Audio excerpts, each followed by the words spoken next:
What is going on, everybody? And in this video, we are giving you a state of the market in stock picks for April 5th, 2022. So if that sounds like something you're interested in to get you prepared for the day and the week ahead, consider subscribing, as I do put out, again, daily and weekly videos as well as tutorials when necessary. So let's get right into it. State of the markets. It's pretty plain Jane going forward from here into earnings. We do have the Fed coming up in May. We have earnings right around the corner starting in mid-April. And we do have FOMC meeting notes that do come out on Wednesday. Now, those notes, if you haven't followed me or unaware, those notes are essentially going to provide detail into why the Fed decided to raise rates. Now, in my opinion, this isn't going to hold a lot of weight. I do believe that we may get some sort of movement out of it. We'll get volatility from it, but ultimately, most importantly, I don't think anything really to do with the Fed is going to affect the market in any massive way, big way, shape, or form. Yes, it will provide volatility, but I don't think it's going to do anything. The market is used to rate raises. It has just been a while since we've had one, so that's why this one had more of an impact. We did take a 15% haircut on the index in the beginning of the year.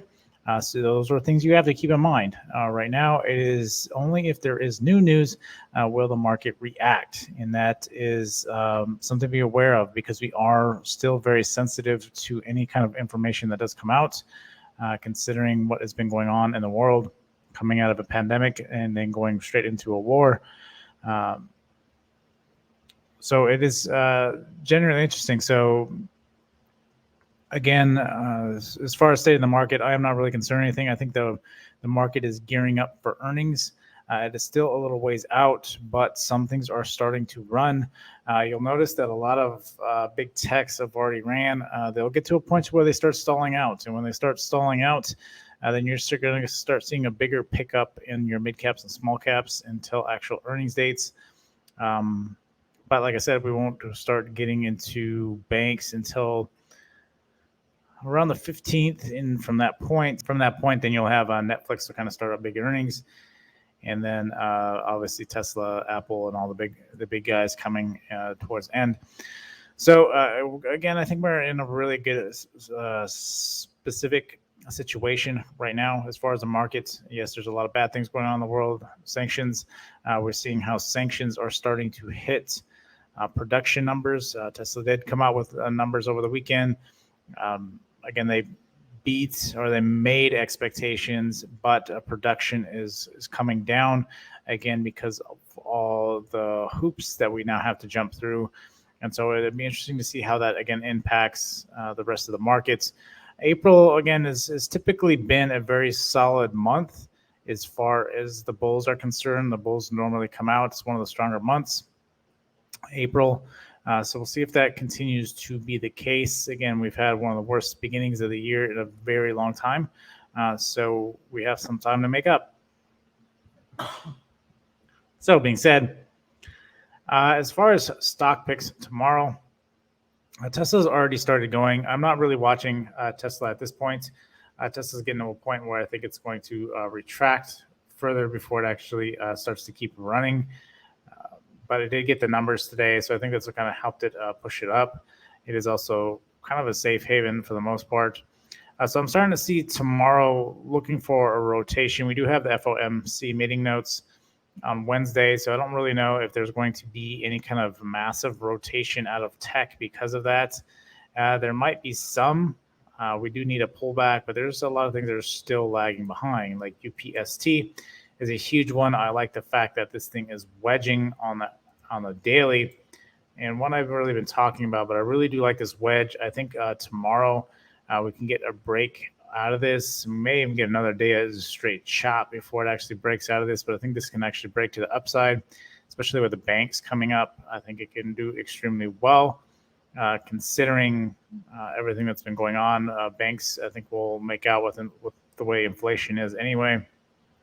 And then even being said, UPST auto loans, I think will do very well going forward. So tomorrow, kind of really watching that 115 mark. If we can actually break above that tomorrow, I think we would do very well tomorrow. I think we see a nice run up. I think we see a nice revisit of roughly around that 158 mark before earnings. I'm not really exactly sure when earnings are. I think earnings are later with UPST. They actually just had earnings, so I think they're towards the later half of the earnings cycle.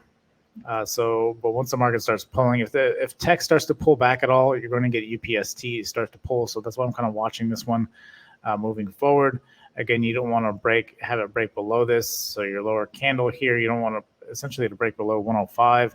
So what I'm kind of watching. The UPST is one I definitely like. Shop is another big one. It's been consolidating a lot here between the 672 and the 740. If we can get a break above that 740, I think we get a pretty massive clean shot. I think the whole market is in general needs kind of some momentum to the upside for this to really start breaking out and continue to break out, because it does have a lot of overhead resistance, and it's going to need something like that. It may even chop just till earnings, and then if it does really good on earnings, could break it back over and start heading up. So something to keep an eye on.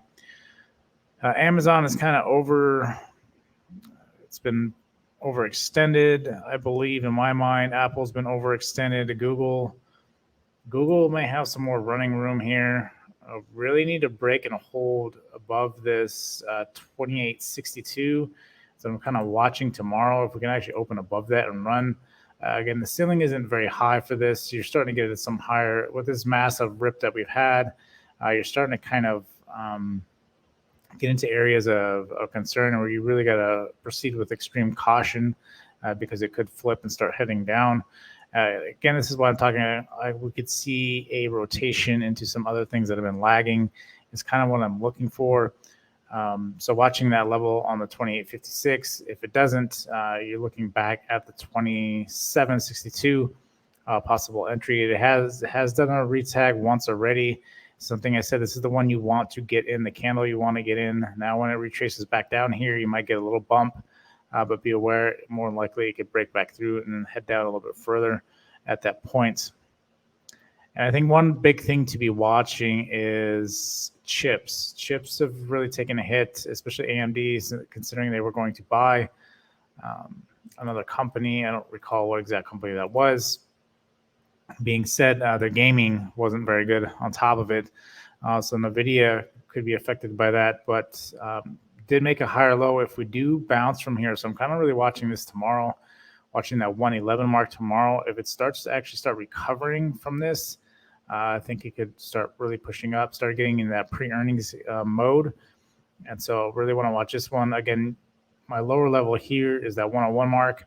If it breaks back below that, it could be in trouble. But again, I think we're going to play a range for the most part. So I'm watching AMD. LRCX is another big one I really do like. It is testing a pretty strong support here at the 523 mark. As long as it can remain and hold that, again, you got a lot of resistance here. So as you can see, it's been choppy through here. Will continue to be choppy through here. But if it does break that level, again, you're looking at the 485 and the 471 mark on LRCX. So that's one I do want to keep on watch. Big one today. I did play this one, but I think for the most part, this one here, you do have the 200 kind of sitting right here on the daily. We did do somewhat of a retest here and got rejected. I think you're going to get another retest at the 25. I think you could get a nice spike in the morning for this potentially, and then it could possibly sell off. But AMC is one, if you aren't a veteran of the markets, this isn't one to really be messing with, in my opinion. But I think it's very close. Even if you look on the hourly here, this thing looked like it's wedging to break out. And I think overnight session, it might actually break out. We are breaking over it. It's holding the 23 mark. As long as it continues to hold the 23 mark, I think get a nice rip, a nice attempt to possibly 29. Again, when these wedge breakouts haven't been playing exactly to par here, they've been attempting to break out and they get rejected pretty fast and they start selling off. But AMC is definitely one I want to watch moving forward. SQ has been really good, but the problem with this one is a lot of these are just chopping, and so you don't get much of a big move unless you're grabbing the very bottom of the range, the very top of the range. Currently, right now, it's sitting at the top of the range. But if it can break out the 148 mark, I think you get a nice clean shot, possibly up to 160 on that one. So SQ is one that I want to watch. Roblox is another one I want to keep on watch very closely. Again, if it can't break the 52 mark, which has been a struggle like most other stocks, if it can't break that, then wait for it back down at the 45 mark. That lower range has been pretty solid for Roblox. Again, a lot of these have been beaten down so bad, and I'm kind of looking at stocks that have been lagging going into tomorrow. I think that will be important. And then, as always, I mean, banks I don't typically play, but they do have earnings coming up, and I think they'll do very well. You can have JPM as long as it doesn't break the 134 mark. 134 could be a possibly good entry. I'm kind of really waiting for that 130, but we'll have to see. There is a dividend tomorrow, so we should get some sort of pullback with this.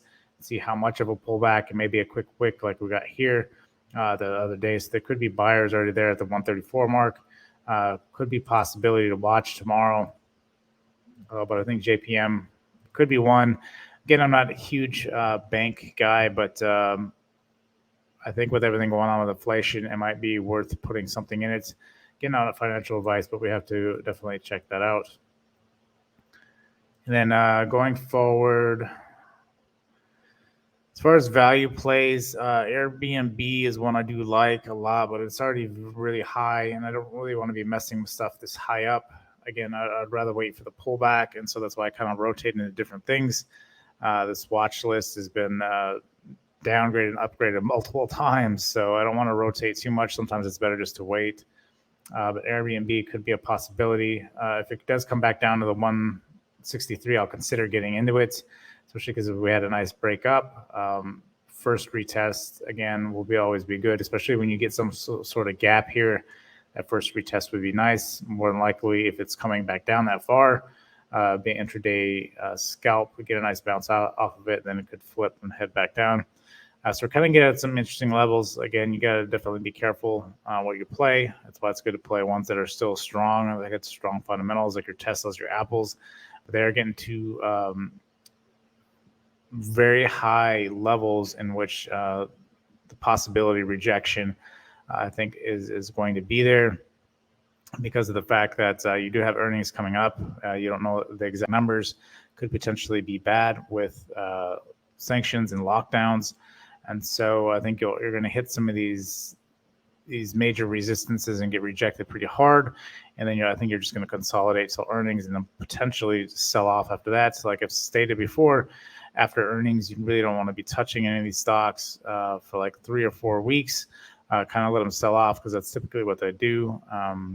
If they do well, they'll run a little bit more, run for a couple of days, and then they'll die off. But after that point, you definitely want to kind of just let it die, let premiums settle, and then get back into some positions. But that's pretty much what I got today. It's very short and sweet. Again, the market is very choppy, so you have to be mindful of that and manage risk. But until next time, I'll see you guys later.